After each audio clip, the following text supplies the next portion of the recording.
I'm Madison, 28 years old, and I'm sitting in my tiny studio apartment wondering how I became the invisible daughter in my own family. Growing up, no matter what I accomplished or how hard I tried, my younger sister Sienna was always the golden child who could do no wrong. For 3 years, I secretly sent $5,000 every month to help my struggling parents, sacrificing my own comfort and dreams. But when my father publicly humiliated me at a family gathering, crediting Sienna for my generosity, I made a decision that changed everything. Before I tell you how I finally stood up for myself, let me know in the comments where you're watching from. And if this story resonates with you, please hit that like button and subscribe for more real-life stories about family drama that might surprise you. The pattern started early in our childhood home in Columbus, Ohio. My father Robert worked long hours in construction, coming home exhausted with calloused hands and a sore back. My mother Linda taught part-time at the local elementary school, always worrying about making ends meet. Despite their struggles, they somehow found endless patience and resources for my sister Sienna, who was 3 years younger than me. Sienna was everything I wasn't. She had naturally blonde hair that caught the sunlight perfectly, bright blue eyes that sparkled when she laughed, and a personality that drew people in like a magnet. Teachers loved her, neighbors adored her, and our parents treated her like precious china that needed constant protection and admiration. I, on the other hand, was the practical one. While Sienna played with dolls and dreamed of becoming a famous artist, I helped Mom with laundry, made sure the dishwasher was loaded correctly, and kept track of everyone's schedules. When Sienna forgot her homework, I reminded her. When she couldn't find her favorite dress, I helped her look. I became the responsible older sister who took care of everything behind the scenes. The differences in how we were treated became impossible to ignore as we got older. Every August, Mom would take us school shopping. Sienna would get 3 new outfits, new shoes, a fresh backpack, and all the supplies her artistic heart desired. I would get 1 new shirt, and was expected to make do with Sienna's outgrown clothes from the previous year, even though they were often too small or completely different from my style. When Sienna decided she wanted to take dance classes, our parents immediately enrolled her in the most expensive studio in town. They bought her multiple leotards, tights, ballet shoes, and jazz shoes. They attended every single recital, taking dozens of photos and bragging to relatives about her natural grace and talent. When I expressed interest in joining the academic decathlon team, which only required a $25 registration fee, I was told we couldn't afford extra activities right now. The piano incident was perhaps the most telling example of how differently we were treated. Both Sienna and I begged our parents for piano lessons during the same week. We had saved up our allowance money and presented our cases passionately. Mom and Dad sat us down for what I thought would be a fair discussion about taking turns or finding a way for both of us to learn. Instead, they explained that piano lessons were expensive and they could only afford to send one of us. Then Dad looked directly at Sienna and said, "Sweetheart, you have such natural musical talent. We can hear it when you sing in the shower. Madison is more practical-minded, so this would be better suited for Sienna." I felt my heart sink, but I forced myself to smile and congratulate my sister. This became my pattern throughout childhood: swallow the disappointment, be the bigger person, and hope that someday my sacrifices would be noticed and appreciated. During high school, the favoritism became even more pronounced. Sienna was the star of the drama club, homecoming princess, and social butterfly who never met a person she couldn't charm. Our parents attended every play she was in, sometimes driving 2 hours to see her perform in competitions. Meanwhile, I was quietly excelling academically, earning a 4.2 grade point average, and working part-time at a local grocery store to save money for college. When I was inducted into the National Honor Society, our parents missed the ceremony because it conflicted with one of Sienna's dress rehearsals. When I won a $500 scholarship for academic excellence, the celebration dinner was postponed because Sienna had a date that night and wanted to use the car. I told myself that this treatment was just because Sienna needed more attention and guidance. I convinced myself that my independence was actually a gift because it was making me stronger and more self-reliant. Deep down, though, I carried a constant ache of wondering what I needed to do to earn the same level of love and pride that seemed to flow so naturally toward my sister. College applications revealed the true extent of the disparity. I applied to state universities, researched scholarship opportunities extensively, and prepared to take on student loans to make my education possible. I spent countless hours writing essays, studying for standardized tests, and working extra shifts to save money. Sienna, meanwhile, had her heart set on a prestigious private art college that cost nearly $50,000 per year. When she was accepted, our parents were overjoyed and immediately began making arrangements to cover her full tuition, room, and board.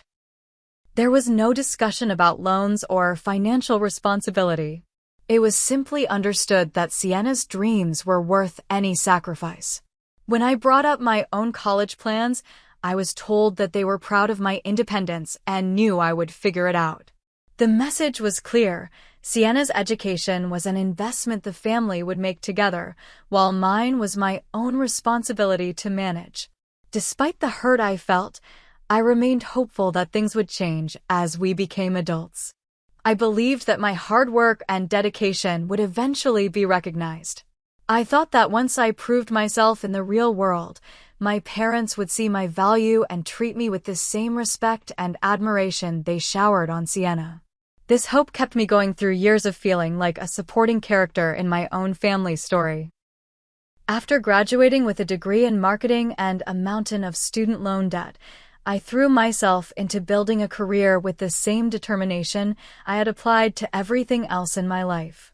I landed an entry-level position at a mid-sized marketing firm in downtown Columbus and quickly gained a reputation for being reliable, creative, and willing to work longer hours than anyone else. My first apartment was a tiny studio on the east side of town, barely 400 square feet with a Murphy bed that folded down from the wall and a kitchenette so small that I could touch both walls while standing in the middle. The rent was $650 a month, which was exactly what I could afford after making my student loan payments, buying groceries, and covering basic utilities. I furnished the space with items from thrift stores and garage sales, slowly collecting mismatched plates, a second-hand couch with a small tear in the cushion, and a coffee table I assembled myself from a kit. Every purchase was carefully considered and budgeted for weeks in advance. I learned to cook simple meals, clip coupons, and find free entertainment around the city. Meanwhile, Sienna graduated from her expensive art college with a degree in fine arts and immediately moved back into our childhood bedroom. She talked about pursuing her passion for painting and sculpture while she figured out her next steps. Our parents were completely supportive of this plan, encouraging her to take the time she needed to find herself artistically. Our monthly family dinners became a showcase for Sienna's creative journey. She would bring her latest paintings to show off, and Mom and Dad would spend the entire evening discussing color theory, artistic inspiration, and the challenges of being a sensitive artist in a harsh commercial world. They hung her artwork throughout the house, proudly showing it off to visitors and talking about her natural talent. When conversation occasionally turned to my work, the topic rarely lasted more than a few minutes. Marketing was seen as practical but not particularly interesting or impressive. My promotions and achievements were acknowledged with brief congratulations before the focus inevitably shifted back to Sienna's artistic endeavors. During my second year at the firm, I was promoted to senior analyst with a significant salary increase. I was excited to share the news at our next family dinner, hoping it would finally earn me some of the recognition I had always craved. I had prepared stories about the successful campaigns I had contributed to and the positive feedback I had received from clients. When I announced my promotion, Mom smiled and said, "That's wonderful, honey. You've always been so good with practical things." Then she immediately turned to Sienna and asked about her latest art project, and the conversation moved on without any further discussion of my achievement. That night, as I drove home to my small apartment, I felt a familiar mixture of disappointment and resignation. I had learned not to expect too much celebration of my successes, but it still stung every time my accomplishments were treated as routine while Sienna's were treated as extraordinary. It was around this time that I started noticing signs of financial stress in my parents' household. Dad's construction work was becoming more sporadic as he got older and his back problems worsened. Mom's part-time teaching salary wasn't enough to cover their mortgage, utilities, and daily expenses, especially with Sienna living at home without contributing financially. During one particularly difficult month, I overheard Dad on the phone with the electric company asking for an extension on their payment. Mom was clipping more coupons than usual and had started buying generic brands for everything. I could see the worry lines deepening around their eyes, though they tried to hide their stress from both Sienna and me. Without telling anyone, I started sending $200 a month to help with their expenses. I set up an automatic transfer from my checking account to theirs, timing it to arrive around the 15th of each month when I knew bills were typically due. I told myself it was just temporary assistance until Dad's work picked up again. The first few months, my parents called to thank me for the money, though they seemed confused about where it was coming from.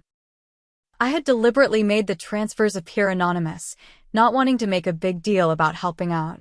When they asked if I knew anything about the mysterious deposits, I suggested maybe Sienna had set something up as a surprise.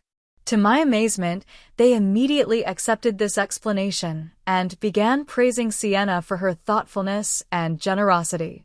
They talked about how mature and caring she was becoming, how proud they were that she was thinking of their needs even while pursuing her artistic dreams.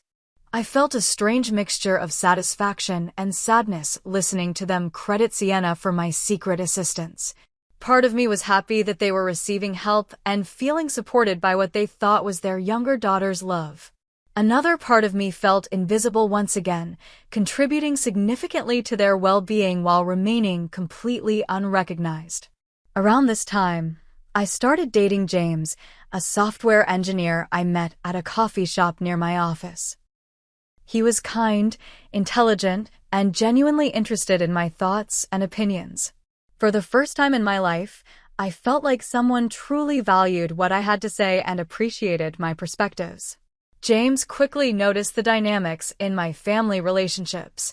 After attending a few family dinners, he pulled me aside and asked why my parents seemed so much more engaged with Sienna than with me. He had observed how conversation flowed naturally when she spoke but seemed to stall when I tried to contribute. I found myself making excuses for their behavior, explaining that Sienna was just more outgoing and entertaining, that my parents were proud of me in their own way. James listened carefully, but I could see the concern in his eyes. He began pointing out moments when my contributions were overlooked or dismissed, helping me recognize patterns I had trained myself to ignore. The breaking point of this period came during my 25th birthday. I had mentioned the date several times leading up to it, hoping maybe this year would be different. I had even taken the day off work, thinking perhaps my family might want to celebrate together. The morning came and went without any calls or messages. By afternoon, I was trying not to feel hurt, telling myself that everyone was just busy. Then, around 4 o'clock, Sienna called excitedly to tell me about the surprise party our parents were throwing for her upcoming 22nd birthday. She spent 20 minutes describing the decorations they were planning, the cake they had ordered, and the guest list they had compiled. She was so excited that she didn't even realize she was calling me on my actual birthday to talk about her upcoming celebration. When I gently mentioned that it was my birthday today, there was a brief pause before she said, "Oh wow, I totally forgot. Happy birthday." This party planning has had my brain all scattered. She didn't offer to include me in her celebration or suggest that our parents might want to acknowledge my birthday.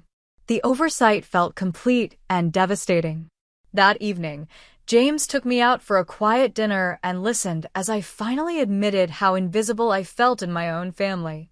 Despite all of this pain, I continued sending money to my parents, gradually increasing the amount as my salary grew and their needs seemed to expand. I had convinced myself that my financial contributions were more valuable than recognition, that helping them practically was more important than receiving emotional validation. The turning point came during the winter of my 26th year when Dad suffered a serious injury on a construction site. He was carrying heavy materials up a ladder when his foot slipped, causing him to fall and land hard on his back. The injury required surgery, months of physical therapy, and extended time off work that workers' compensation only partially covered. The medical bills started arriving immediately, and I could see the panic in my parents' faces during our family dinners. They tried to hide their financial stress, but the signs were everywhere. Mom started taking on additional tutoring students, working evenings and weekends to bring in extra income. Dad grew increasingly frustrated with his physical limitations and worried constantly about their mounting debt. Sienna, meanwhile, remained blissfully unaware of the severity of their situation. She continued living at home without paying rent, buying art supplies with money she borrowed from Mom, and talking about her creative projects as if financial concerns didn't exist. When Dad winced in pain getting up from his chair, she would give him a quick hug and return to discussing her latest painting. Without hesitation, I increased my monthly contributions to $1,000. This meant making significant sacrifices in my own life, but seeing my parents struggle was more painful than any personal discomfort I might experience. I started buying generic groceries exclusively, canceled my gym membership, and stopped going out with friends to save money. The response to this increased support was immediate and heartwarming. My parents' stress levels visibly decreased, and they began talking about Sienna's incredible generosity and maturity. They bragged to relatives about how their artistic daughter was somehow managing to help support the family while pursuing her dreams. "We always knew Sienna had a good heart," Mom would say to anyone who would listen. "But seeing her sacrifice her own comfort to help us through this difficult time just shows what an amazing young woman she's become." Dad would nod proudly and add, "She never makes us feel bad about accepting her help. She just quietly takes care of everything and expects nothing in return.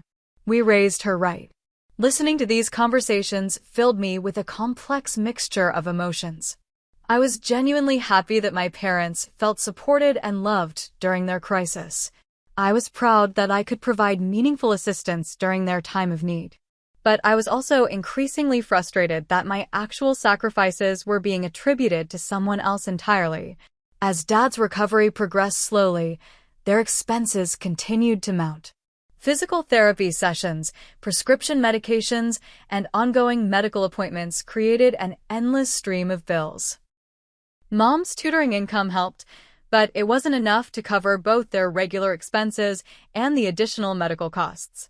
Once again, I stepped up my contributions, this time to $3,000 per month. This decision required even more dramatic lifestyle changes. I moved to an even smaller apartment in a less desirable neighborhood, reducing my rent by $200 monthly. I sold my car and started using public transportation exclusively, saving on insurance, gas, and parking fees. My social life became practically non-existent as I eliminated all discretionary spending. I stopped buying coffee on my way to work, brought lunch from home every day, and found free activities for entertainment. I shopped exclusively at discount stores and bought clothing only when absolutely necessary. The physical and emotional toll of maintaining this level of financial support while living so minimally began to show. I was tired constantly from long work hours and weekend side jobs I had taken on to increase my income. I was losing weight because I was eating less expensive food in smaller quantities. James noticed the changes and expressed increasing concern about my well-being. "Madison, you're working yourself to death," he said one evening as I fell asleep on his couch while we were watching a movie. "You're exhausted all the time, you never want to go anywhere that costs money, and you look like you haven't had a decent meal in weeks." I tried to explain that I was just going through a tight financial period and things would improve soon. I couldn't bring myself to tell him about the money I was sending to my family, partly because I was embarrassed about the family dynamics and partly because I was afraid he would try to talk me out of helping them. Meanwhile, Sienna's lifestyle showed no signs of the financial constraints that were dominating my existence. She got weekly manicures, bought expensive organic groceries, and frequently went out to dinner with friends. She had started dating someone new and was always dressed in stylish outfits that must have cost more than my monthly grocery budget. During family dinners, conversations continued to revolve around Sienna's artistic growth and her generous support of the family. My parents would talk about how blessed they felt to have such a caring daughter who understood their needs without being asked. They praised her emotional intelligence and her ability to balance her own dreams with family responsibility. "Sienna just has this intuitive understanding of what we need," Mom would say. "She never makes us ask for help. She just quietly takes care of everything." Dad would smile and pat Sienna's hand. "We don't know how we got so lucky to have a daughter who cares this much about family." These conversations were becoming increasingly difficult for me to endure. I would sit at the table, eating the meal that my money had probably helped purchase, listening to my parents praise my sister for my sacrifices. Sienna would smile modestly and change the subject, never correcting their assumptions, but never acknowledging the truth either. As my contributions increased to $5,000 per month, I reached a breaking point in terms of personal sustainability. I was working 60-hour weeks at my regular job plus freelancing on weekends. I had moved to a studio apartment that was even smaller than my first place, with a shared bathroom down the hall and no air conditioning. I was eating mostly rice, beans, and whatever vegetables were on sale that week. I hadn't bought new clothes in over a year and was wearing shoes with holes in the soles because I couldn't afford to replace them. My social isolation was complete because I couldn't afford to participate in any activities that cost money. James was becoming increasingly worried about my health and well-being. He offered to help me financially, but I was too proud to accept assistance while I was secretly supporting my family to such an extreme degree. Our relationship was suffering because I was always tired, stressed, and unable to enjoy normal couple activities that required spending money. The irony of the situation was not lost on me. I was sacrificing my own health, happiness, and relationship to provide my family with financial stability, while my sister received all the credit and gratitude for my efforts. I was becoming invisible in my own life, existing solely to support others while my own needs and dreams were completely ignored. Yet despite the growing resentment and exhaustion, I continued the payments month after month. I had convinced myself that this sacrifice was temporary, that eventually Dad would recover fully and return to work, and that my parents would somehow discover the truth about who had been helping them. I held on to the hope that my hidden generosity would eventually be revealed and appreciated, making all the suffering worthwhile. The moment that changed everything happened on a warm Saturday afternoon in June during Sienna's 25th birthday celebration. My parents had decided to throw her a large backyard barbecue, inviting extended family members I rarely saw except for major holidays. Aunts, uncles, cousins, and family friends filled our childhood backyard, all gathered to celebrate the golden child's quarter-century milestone. I had been dreading this party for weeks, knowing that my financial situation would make it difficult to give an impressive gift. After paying my monthly rent, utilities, and sending the usual $5,000 to my parents, I had exactly $60 left in my checking account until my next paycheck. I considered skipping the party entirely, but I knew that would create even more family drama and disappointment. After much deliberation, I decided to give Sienna a simple picture frame I found at a discount store for $12, along with the remaining $48 in cash. I wrote a heartfelt note explaining that I wanted her to have something to display her artwork and a little money to spend on art supplies. It wasn't much, but it was literally everything I could afford. The party was in full swing when I arrived, with cousins playing volleyball, aunts gossiping around the picnic table, and the smell of Dad's famous barbecue ribs filling the air. Sienna looked beautiful in a new sundress, her hair perfectly styled, surrounded by admirers complimenting her latest paintings that were displayed around the patio. As usual, I felt like an outsider at my own family gathering. Conversations seemed to flow around me rather than including me. When relatives asked about my life, their attention would drift away before I finished answering. I found myself helping Mom in the kitchen, setting up food stations, and cleaning up messes while everyone else enjoyed the celebration. The gift opening ceremony was scheduled for late afternoon when all the guests could gather around. Mom had set up a special table decorated with art-themed wrapping paper and paintbrush ribbons. Sienna's pile of presents was impressive, with large boxes and elegant gift bags suggesting expensive contents. Dad announced that it was time for the birthday girl to open her gifts, and everyone formed a circle around the decorated table. Sienna began opening presents to enthusiastic reactions from the crowd. She received professional art supplies, expensive jewelry, gift certificates to high-end stores, and various luxury items that reflected her status as the family favorite. My modest gift was near the bottom of the pile, wrapped in simple paper I had saved from Christmas. When Sienna picked it up, I felt my cheeks burning with embarrassment at how small and cheap it looked compared to everything else. She opened it gracefully, smiled, and thanked me genuinely for the thoughtful frame and the cash inside. But then Dad picked up the card and read the amount of money I had given. His face immediately changed from pleasant to disappointed, and his voice carried across the entire backyard as he exclaimed, "You only sent 60 cents?" The way he said it made it sound like I had given her loose change found between couch cushions. The entire party fell silent. 30 pairs of eyes turned to look at me with expressions ranging from embarrassment to pity. I felt my face burning with shame as Dad continued his commentary, loud enough for everyone to hear. "Sienna sends $5,000 a month," he declared, as if my modest gift was a personal insult to the family. "Your sister has been supporting this whole family while you can't even manage a decent birthday present." The humiliation was complete and devastating.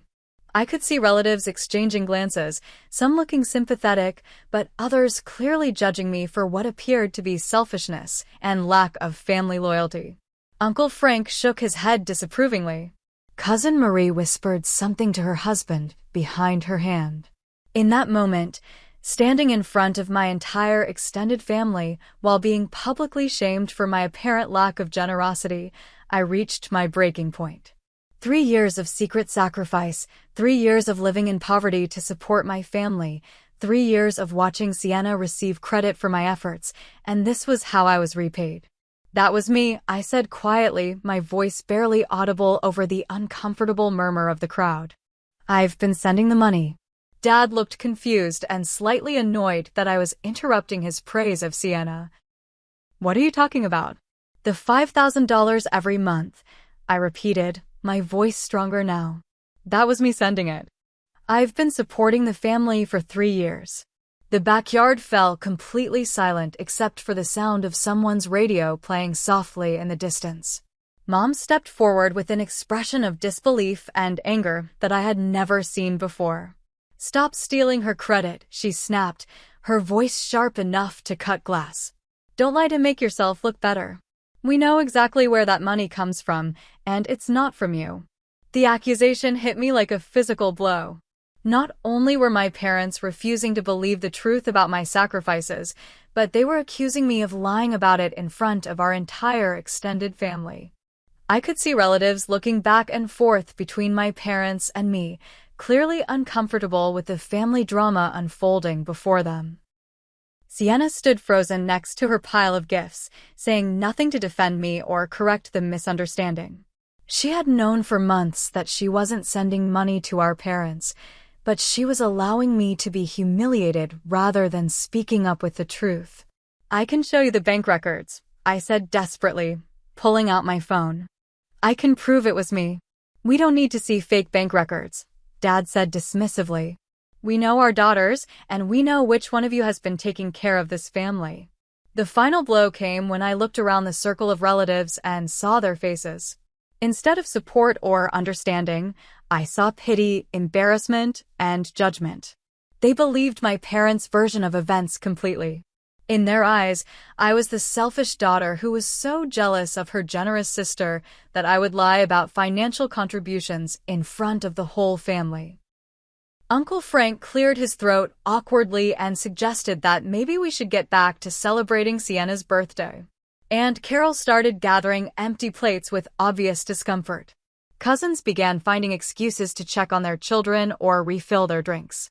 The party atmosphere was completely destroyed, but the blame for that destruction was clearly being placed on me. I stood there for another moment, surrounded by family members who thought they knew me but had never really seen me at all. The weight of 3 years of sacrifice, invisibility, and misunderstanding crashed down on me all at once. I realized that no amount of financial support, no level of self-denial, no sacrifice I could make would ever earn me the recognition and respect that came so naturally to Sienna. Without saying another word, I walked to my car and drove away from the party. Behind me, I could hear Dad's voice resuming the celebration, probably making jokes about dramatic sisters and getting back to the important business of celebrating Sienna's special day. That night, sitting alone in my tiny apartment, eating a dinner of rice and canned vegetables, I made the decision that would change everything. I logged into my bank account and canceled the automatic transfer that had been sending $5,000 every month to my parents. If they truly believed that Sienna was their generous benefactor, they were about to discover exactly what losing that support would mean. For the first time in 3 years, I kept my entire paycheck for myself. The relief was immediate and overwhelming. I didn't have to calculate how much I could afford to spend on groceries. I didn't have to choose between paying my electric bill and sending money home. For the first time since Dad's injury, my own financial needs could come first. The decision felt both empowering and terrifying. I was finally standing up for myself and demanding recognition for my contributions, but I was also risking the complete destruction of my relationship with my family. As I fell asleep that night, I wondered if I had just made the biggest mistake of my life or finally taken the first step toward reclaiming my worth. The immediate aftermath of my decision was surprisingly peaceful. For the first 2 weeks after canceling the payments, I heard nothing from my family.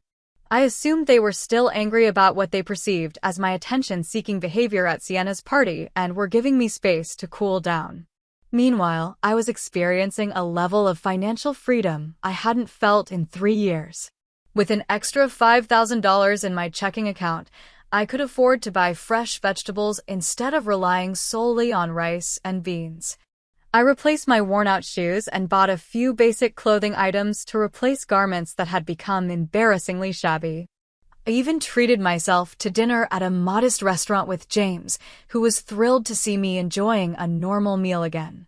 The silence from my family ended abruptly on a Tuesday evening when my phone started ringing repeatedly. The first call came from Mom at 6:30, followed immediately by Dad, then Sienna, then Mom again. I let them all go to voicemail, not ready to engage in what I knew would be an emotional and potentially explosive conversation. When I finally listened to the messages, the panic in their voices was unmistakable. Mom's first message was brief and confused. "Madison, honey, call me back. We need to talk about something important." Dad's message was more direct. "Call your mother.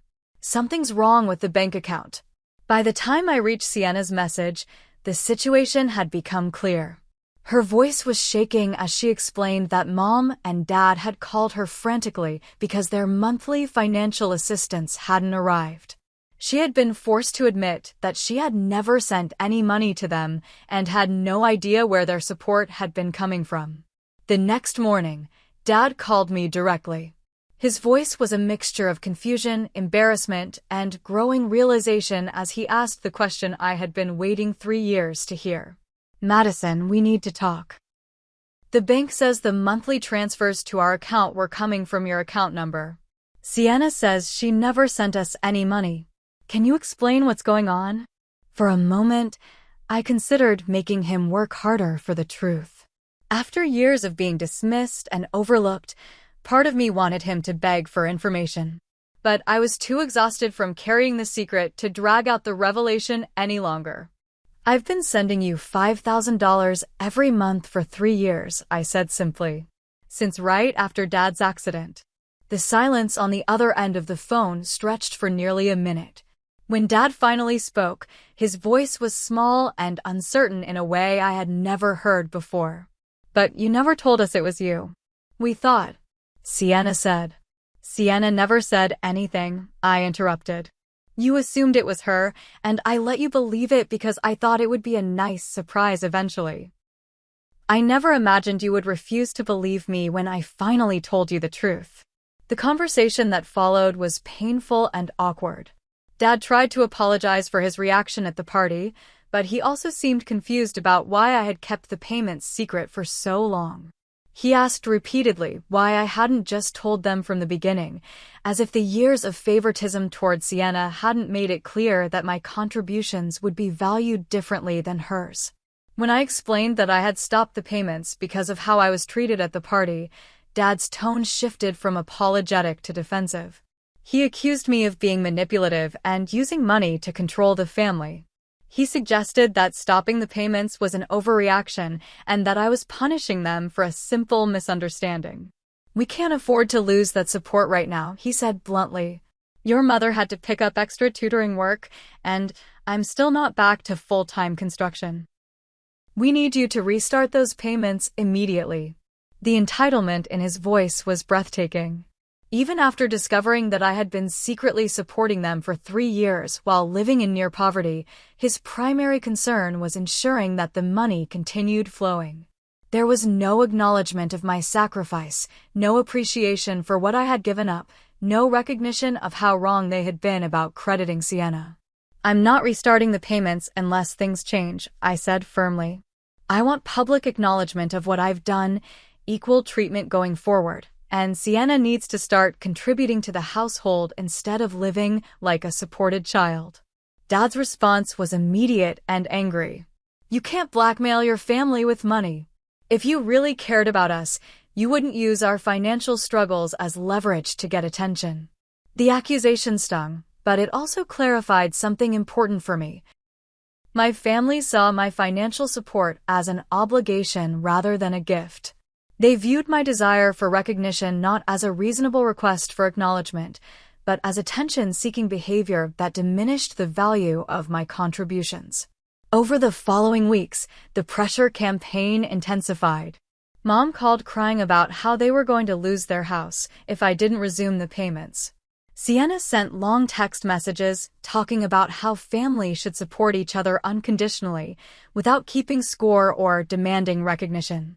The most manipulative approach came from extended family members who had been at the birthday party. Apparently, my parents had reached out to them explaining the financial crisis and asking them to convince me to be more reasonable.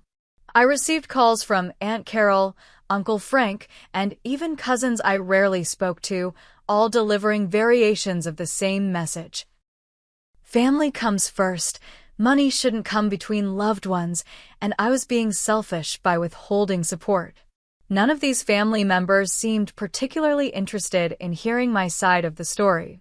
When I tried to explain the years of invisibility, sacrifice, and misattributed credit, they brushed off my concerns as minor complaints that paled in comparison to my parents' immediate financial needs.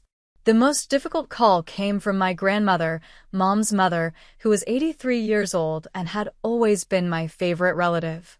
She called crying, saying she was ashamed of how I was treating my parents and couldn't understand how I had become so heartless. "Your parents raised you better than this," she said through tears. "Family takes care of family, no matter what. How can you watch them struggle when you have the power to help?" I tried to explain the situation to her, but she cut me off. "I don't want to hear excuses. I want to see you acting like the good girl I raised you to be." That conversation broke something inside me. If even my beloved grandmother couldn't understand why I needed recognition and respect, maybe I was asking for too much. Maybe I was being selfish and petty. Maybe family loyalty really did mean giving without expecting anything in return. But then I remembered the humiliation I felt at Sienna's party, standing in front of 30 relatives while being accused of selfishness and jealousy. I remembered 3 years of eating rice and beans so my family could maintain their lifestyle. I remembered watching Sienna receive praise for my sacrifices while I remained invisible and unappreciated. James was my anchor during this period, reminding me that my requests were reasonable and my boundaries were healthy. He pointed out that I wasn't asking for money or gifts in return for my support. I was simply asking to be seen, acknowledged, and treated with basic respect. "You're not withholding money to be cruel," he reminded me during one of my moments of doubt. "You're asking for the bare minimum of recognition for 3 years of incredible sacrifice. If they can't give you that, then they don't deserve your continued support." As the weeks passed and my family's financial situation became more desperate, I held firm to my conditions. I watched from a distance as they scrambled to adjust their lifestyle, find additional income sources, and face the reality of living without the support they had taken for granted. It was painful to witness their struggles, but it was also necessary. For the first time in my adult life, I was prioritizing my own emotional needs over their comfort. I was demanding to be treated with the same respect they showed Sienna automatically. And despite the guilt, manipulation, and family pressure, I was not backing down. 3 months after I stopped the payments, my family's financial situation had become genuinely dire. Dad's partial return to construction work wasn't generating enough income to cover their basic expenses, let alone the lifestyle they had maintained with my secret support. Mom was tutoring every available hour, but still falling short of their monthly needs. The most significant change was in Sienna's circumstances. For the first time in her adult life, she was forced to confront financial reality.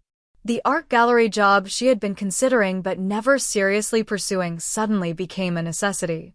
She applied for multiple positions and eventually landed a full-time role at a local graphic design firm, making $35,000 per year. Having to wake up early, dress professionally, and report to a supervisor was a shocking adjustment for someone who had spent 3 years living without responsibility or accountability. She complained constantly about the demands of working life, the creative constraints of commercial design, and the exhaustion of maintaining a regular schedule. However, the most eye-opening aspect of Sienna's new employment was the requirement that she contribute $800 per month to the household budget. For the first time, she understood the weight of supporting a family and the sacrifice required to maintain the comfortable lifestyle she had always taken for granted. During this period, my parents made several attempts to negotiate lesser terms for my return to financial support. Dad called to suggest that I could restart the payments without any public acknowledgement, arguing that the important thing was helping the family rather than getting credit. Mom proposed that I could send smaller amounts, maybe $2,000 per month, which would be easier to manage, but still significant. Each time, I calmly repeated my original conditions. Public acknowledgement of my 3 years of support, equal treatment and respect going forward, and Sienna's continued financial contribution to the household. I explained that these weren't punitive demands, but necessary changes to ensure healthy family dynamics. The breakthrough came during a particularly difficult week when Dad's back pain flared up and he missed several days of work. Without my financial cushion, the lost income created an immediate crisis. Their mortgage payment was due, utilities were being threatened with disconnection, and they had no savings to fall back on. That Wednesday evening, I received a call from Mom. Her voice was different than it had been during our previous conversations, less defensive and more genuinely remorseful. "Madison," she said quietly, "we need to talk." Really talk, not just argue about money or make demands. "Can you come over for dinner this Sunday?" Something in her tone told me this conversation would be different. I agreed to visit, but I made it clear that I wasn't changing my conditions regardless of how desperate their situation had become. Sunday dinner was awkward at first, with everyone being unusually polite and careful about their words. Sienna looked exhausted from her new work schedule, and I could see the stress lines around my parents' eyes more clearly than ever before. The house itself showed signs of financial strain, with small repairs being postponed and luxury items noticeably absent. After we finished eating, Dad cleared his throat and began the conversation I had been waiting 3 years to have. "Madison, we owe you an apology," he said, looking directly at me for the first time in months. "We were wrong about the money, wrong about how we treated you at Sienna's party, and wrong about how we've treated you for most of your life." Mom nodded and continued, "We've always been proud of you, but we took your strength and independence for granted. We assumed you didn't need as much attention or support as Sienna, but that wasn't fair. You deserved just as much recognition and celebration." The acknowledgement felt surreal after years of feeling invisible. I had imagined this moment countless times, but the reality was more emotional than I had expected. Part of me felt vindicated and relieved, while another part felt sad that it had taken such drastic action to reach this point. Sienna spoke next, and her words surprised me more than my parents' apology. "I knew the money wasn't coming from me," she admitted quietly. "I should have said something when Mom and Dad started crediting me for it, but I liked feeling important and appreciated. I was selfish and cowardly, and I'm sorry." This confession was perhaps the most meaningful part of the entire conversation. For years, I had wondered whether Sienna was actively participating in the deception or simply allowing it to continue through passive silence. Learning that she had known the truth all along was painful, but her honest admission was the first step toward rebuilding trust between us. Dad then addressed my specific conditions with a sincerity I had never heard from him before. "We accept all of your terms," he said. "We want to make this right, not just because we need the financial help, but because we love you and want you to feel valued in this family." The public acknowledgement came at the next family gathering, a 4th of July barbecue that was much smaller than Sienna's birthday party, but included the core group of relatives who had witnessed my humiliation. Dad stood up before dinner and addressed the group directly. "I need to make an announcement and an apology," he began. 3 months ago, I publicly embarrassed Madison by criticizing her birthday gift to Sienna. What I didn't know then was that Madison had been secretly supporting our family with $5,000 every month for 3 years. I was wrong to credit Sienna for Madison's generosity, and I was wrong to treat Madison with disrespect. The reactions from relatives were mixed. Some looked genuinely shocked and apologetic, while others seemed uncomfortable being forced to witness family drama again. But the important thing was that the truth had been spoken publicly, and my contributions had been officially acknowledged. More importantly, the change in day-to-day family dynamics was immediate and noticeable. My opinions were suddenly valued in family discussions. My achievements were celebrated with the same enthusiasm as Sienna's. When I mentioned getting a promotion at work, both parents asked detailed questions and expressed genuine pride in my success. Sienna's transformation was perhaps the most remarkable change of all. Working full-time had given her new perspective on financial responsibility and family sacrifice. She began treating me with a respect and appreciation that had never existed in our relationship before. "I had no idea how hard it was to support other people," she told me during a private conversation. "I never understood what you were giving up to help them. I'm sorry it took me so long to grow up." After 2 weeks of demonstrated change in their attitudes and treatment, I decided to resume financial support to the family. However, I restructured the arrangement to reflect my new understanding of healthy boundaries and sustainable generosity. Instead of the $5,000 per month that had required extreme personal sacrifice, I committed to sending $2,000 monthly. This amount still provided meaningful support for their household while allowing me to maintain a reasonable standard of living and save money for my own future. The difference in how this support was received was dramatic. Instead of being taken for granted or attributed to someone else, my contributions were acknowledged and appreciated. My parents called regularly to thank me and update me on how the money was being used. They included me in decisions about major purchases and asked for my input on financial planning. Most importantly, the support was clearly understood to be temporary assistance while they rebuilt their financial stability, not a permanent arrangement that would continue indefinitely. Sienna's employment and contribution to the household, combined with Dad's gradual return to full-time work, meant that my assistance was supplementing their efforts rather than replacing them. For the first time in my adult life, I felt like a valued and respected member of my family. The money I sent was appreciated rather than expected, my sacrifices were acknowledged rather than invisible, and my presence was welcomed rather than tolerated. The process of reaching this point had been painful and difficult, but it had ultimately created the healthy family dynamics I had always hoped for. By standing up for myself and demanding equal treatment, I had forced everyone to examine their assumptions and change their behavior. The healing process after our family reconciliation was gradual but genuine. It took several months for the new dynamics to feel natural rather than forced, and there were moments when old patterns threatened to resurface. But the foundation of mutual respect and acknowledgement we had established proved strong enough to support continued growth and improvement. One of the most unexpected benefits of this entire experience was the transformation in my relationship with Sienna.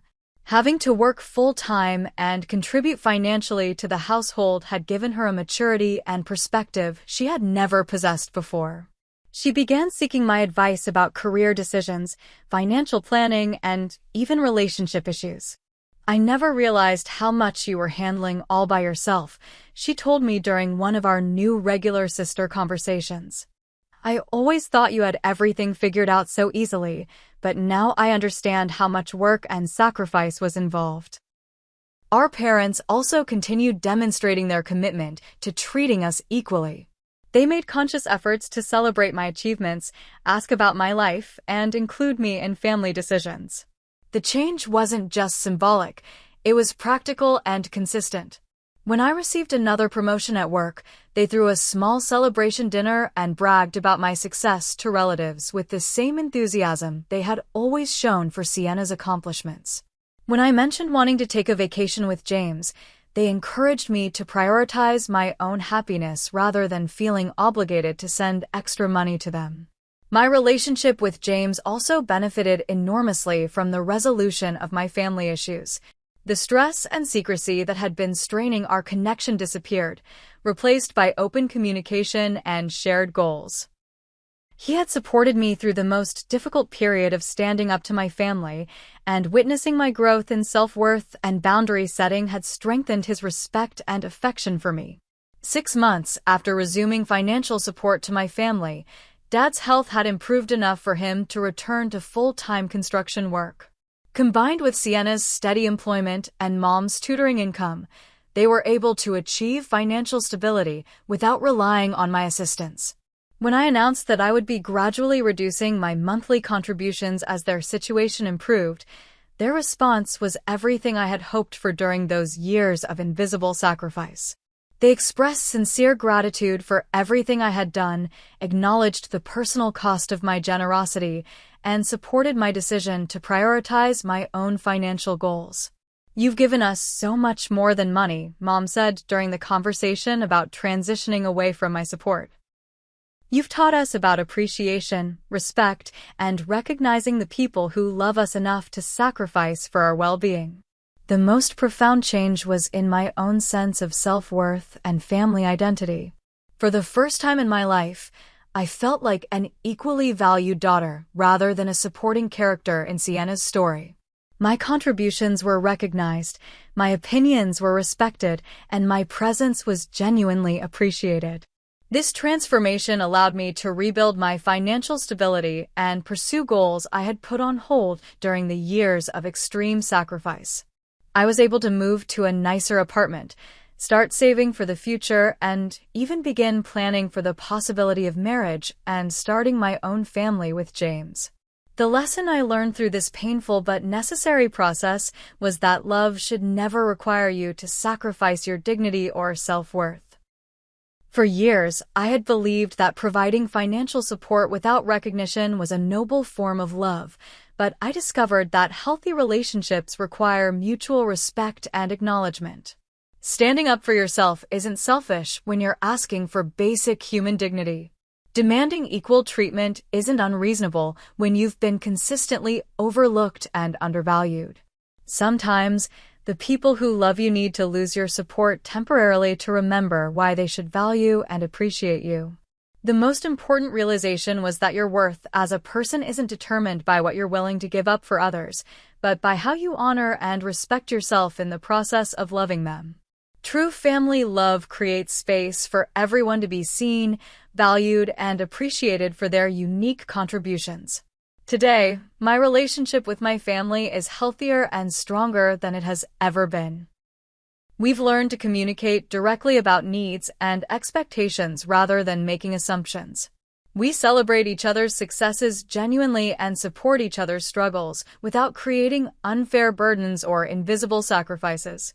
If you've ever felt invisible in your own family or unappreciated despite your sacrifices, I want you to know that it's possible to change those dynamics. It requires courage, boundaries, and sometimes difficult conversations, but the result is relationships built on mutual respect rather than taken for granted contributions. Let me know in the comments if you've experienced similar family dynamics and how you handled them. Have you ever had to stand up for yourself in ways that felt uncomfortable but necessary? Please share your thoughts and experiences below. If this story resonated with you, hit that like button to let me know, and don't forget to subscribe for more real-life stories about family, relationships, and finding your voice in difficult situations. Share this video with anyone who might need to hear that their worth isn't determined by their willingness to be invisible. Thank you for listening to my story, and I hope it encourages you to value yourself as much as you value the people you love. Remember, you deserve to be seen, appreciated, and treated with the same respect you give to others.